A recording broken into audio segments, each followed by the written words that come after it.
Welcome back to the Student Hub Live Exams and EMA Special.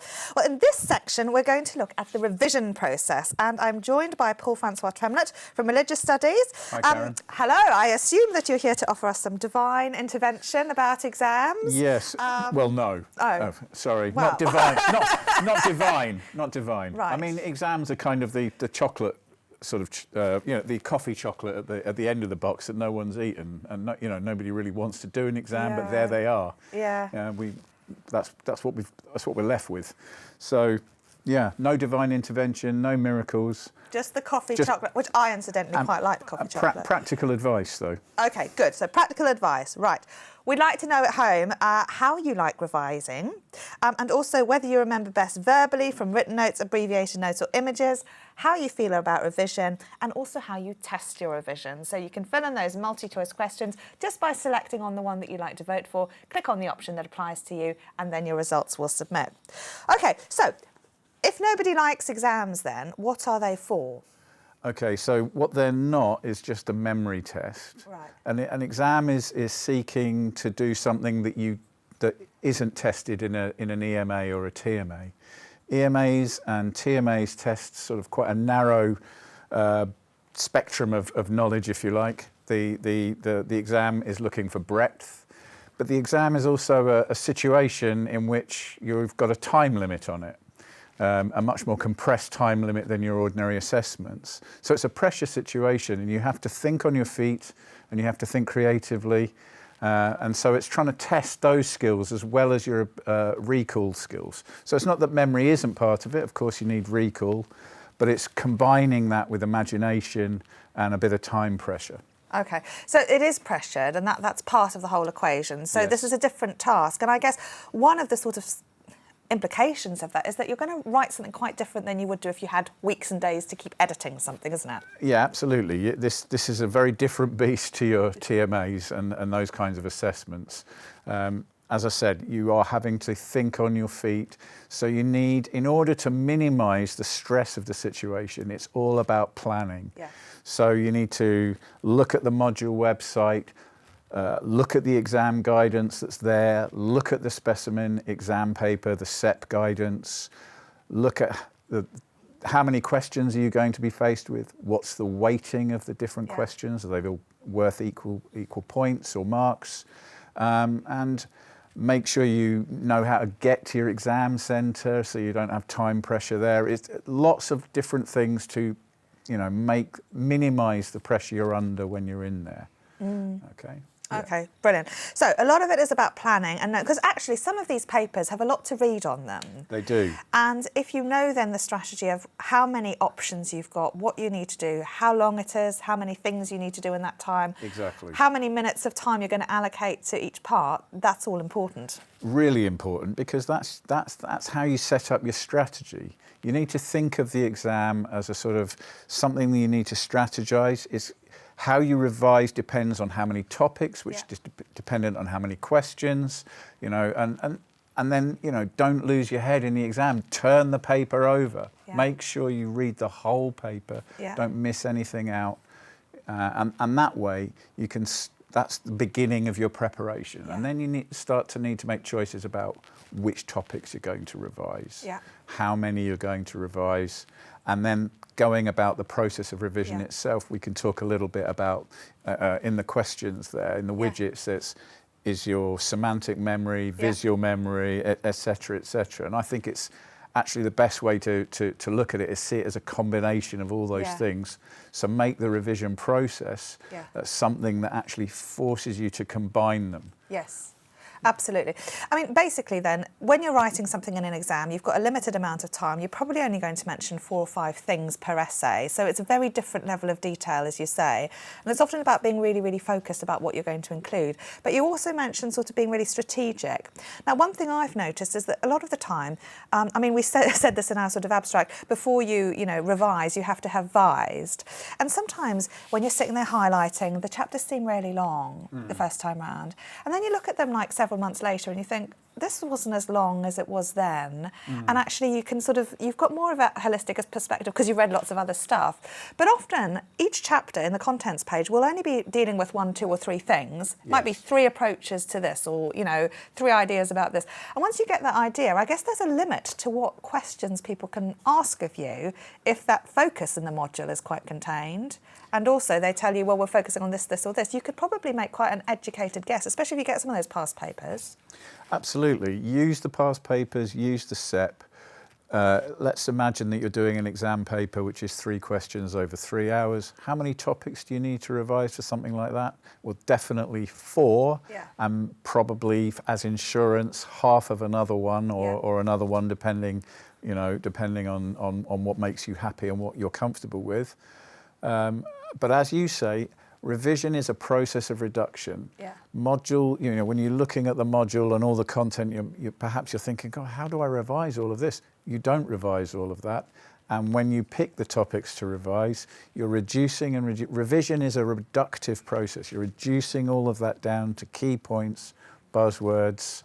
I use mind maps, or I used mind maps in the past, and that was a great way of combining a visual representation with bits of writing, bullet points, coloured in, bubbles and all of that. And that combined all those different forms of memory to help me when I was actually in the examination itself. I could recall the mind map, I could see what it looked like, and then I could just focus in my mind on the different bubbles and then reproduce that content suitably for the exam, suitably to the question. So that mind map was your chapter almost, exactly. Your area of study. And rather like Jill's box of chocolates that we're all obsessed with before, which is taken away now. I know, and I can't believe she didn't leave me any. It's her birthday, and they're her birthday present. I'm really sorry.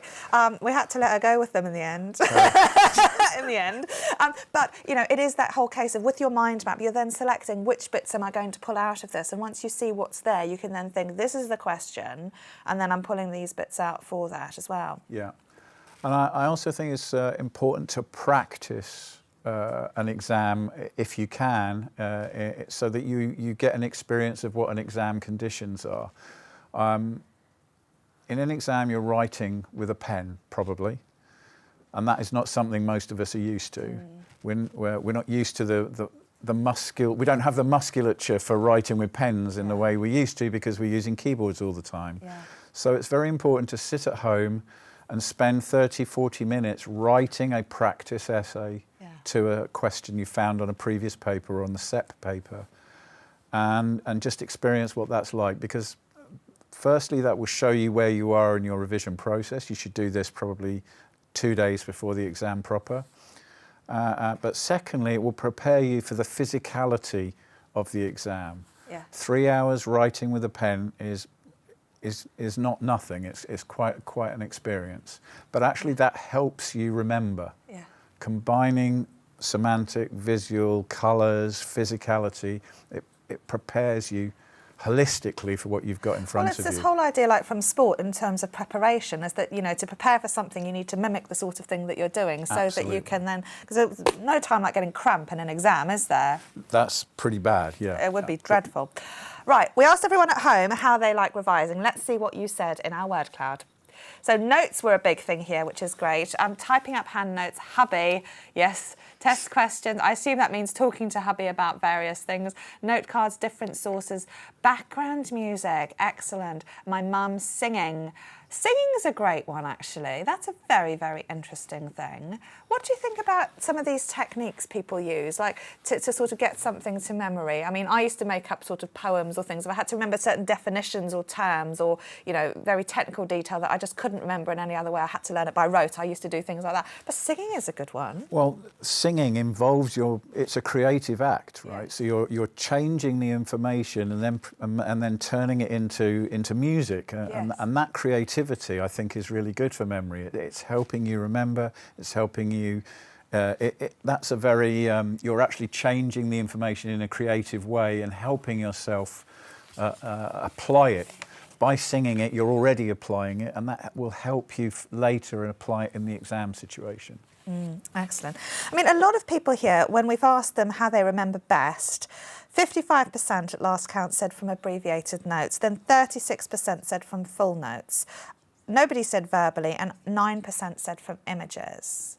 Now, what do you think about that in terms of how people are remembering? Because that's quite complex from abbreviated notes.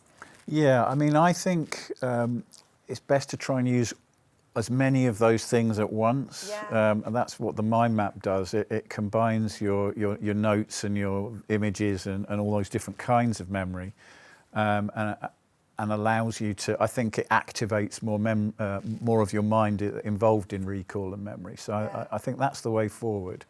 Yes, I think there are lots of studies that have shown that various sort of sensors, like things like colour, images, words, all those things can sort of give you different trigger points to go in, can't they? Absolutely, yes. Yeah. And that's what you want. You want to be in the exam and you want to see particular keywords in the questions, and you want those to trigger the revision you've done, so you can just focus and answer the question appropriately. Yeah. No, absolutely. We asked everyone at home how they feel about revision. 91% said it's a necessary evil, and 9% said that they love it. Well, I don't know who those 9% are, but... I mean, it can feel very satisfying, I guess, especially if you're studying something you really love. Yeah. I mean, I got a great sense of satisfaction once I'd done the exam. I did not enjoy revision. I was one of the 91%, seeing as a necessary evil. Do you know, I always loved exams. I found them much easier because there was a lot more room for, you know, I was much better just focused on writing something really, really fast, really quickly, rather than, because I edit so much and I then worry about how the sentence doesn't sound right. Whereas in an exam, I thought, it doesn't really matter how it sounds. I know what I'm going to write about. And I always perform much better in an exam than I did on a written piece of work, because there was something about that flow. I guess because I'm a bit of a procrastinator at times, and that stops me then if I'm writing a big piece of work. Whereas in an exam, you just have to start and finish and end, you know? Yeah, no, I was quite good in exams because I had that focus. I could sit down. I knew what I had to do. Yeah. It was a very sort of step-by-step process. I knew what the steps were. I knew how to do well, and I knew when I'd left the exam more or less how well I'd done. Yeah. And you know, where hadn't done well, it was for you know, strategic errors. You know, not revising the right topics. Yeah. And then you're left short in the number of questions you can answer well. Yeah. Now, this is one thing I wanted to ask you about, because some students really worry about remembering a reference, for example. Will I remember it was Smith 1989 who did this, this or this? And they can get very hung up on the level of detail that they're expected to recall in an exam. Yeah. What's your advice then in terms of remembering some specifics and how to decide when those matter and when they don't? Because some students, particularly STEM students, they might have to remember a lot of glossary definitions or things that they're going to need to literally take from that into the exam. Whereas from other students, it might be something more like a general theory that they'll need to convey, but maybe not remember all the detail for. So generally, rule of thumb, how would you recommend how to make that distinction about what matters and what doesn't in terms of detail? I mean, I would advise that the most important thing is an essay with a clear structure. It needs to have an introduction, it needs to have a conclusion, and then something it needs logical steps in the middle. If you can add 2 to 3 references per essay, a name and a date, not page numbers, not quotations, but if you can add those as well, they will get you some extra marks, but they're not the difference between pass and fail. No. A good structured essay that's logical and flows nicely, is a clear train of thought, that is what we want. Yeah, so it's about the content and the understanding of, even if you forget who it was who'd done it, you could say, studies have shown blah, blah, and blah, and then if it was obvious enough that you knew what you were talking about, you'd get credit for that, wouldn't you? Exactly. If you're accurately setting out or summarising the theory without a name, that's enough. Yeah. But sometimes you have to do short answer questions, and one of the things from the widget was, you know, hubby, and I imagine that people are sort of filling in these index cards and sort of trying to check recall. Michelle? Yeah, oh, absolutely. I mean, I use my hubby in many different ways. I've I've got my little tea bell, so yes. I can ring him if I need some help. But he will come and he will revise with me. He will. Absolutely, It's an imperative. absolutely. Or he'll bring me a cup of tea. Or I was just thinking that next time that you come to us, Paul, I would really like some cakes. You could talk to us about how to revise your exams using cakes. That would make me very happy. Yes. That would be nice. Particularly chocolate cake. Oh yes. And do you find Mog is of any help to Michelle? I have a real life Mog named Gary, and he is my co-author and my co-reviser. So yes, absolutely, I think so. But he's not allowed in the exam, I hear. No.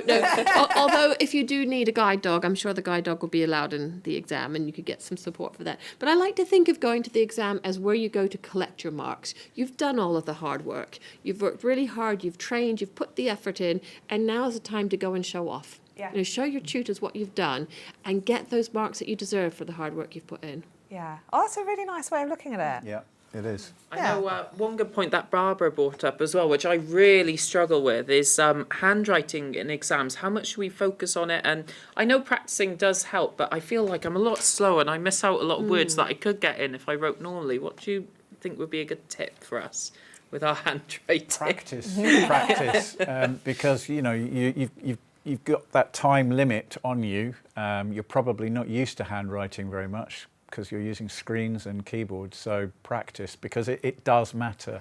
If we can't read what's been written, it's problematic. And people's handwriting does, tend to get worse through the exam. So a nice, good, clean script in the first hour, perhaps less clean by the third hour. Do they look at word counts when we do an exam? Does that matter so much? Word counts, no. What matters is content. Yeah, it's just clarity and structure that's important. And it's relevant content. The question is not, tell us everything you know about, everything you can remember. I think make sure you answer the question's really important too, isn't it? Well, a structured response, an appropriate response to the question is what we want. Yeah. Libby has said that I like the way she talks about cakes. They help to feed us crumbs of knowledge, perhaps. Oh. Already thinking about the cakes. Already, yeah. Doesn't take long at all. Okay, now our next section is about revision, but we did ask people how they then test their revision. And again, because a lot of people were saying that they were using these abbreviated notes, and 60% said that they were recalling also using abbreviated notes. Now, there must be some benefit then in doing that in terms of testing your handwriting.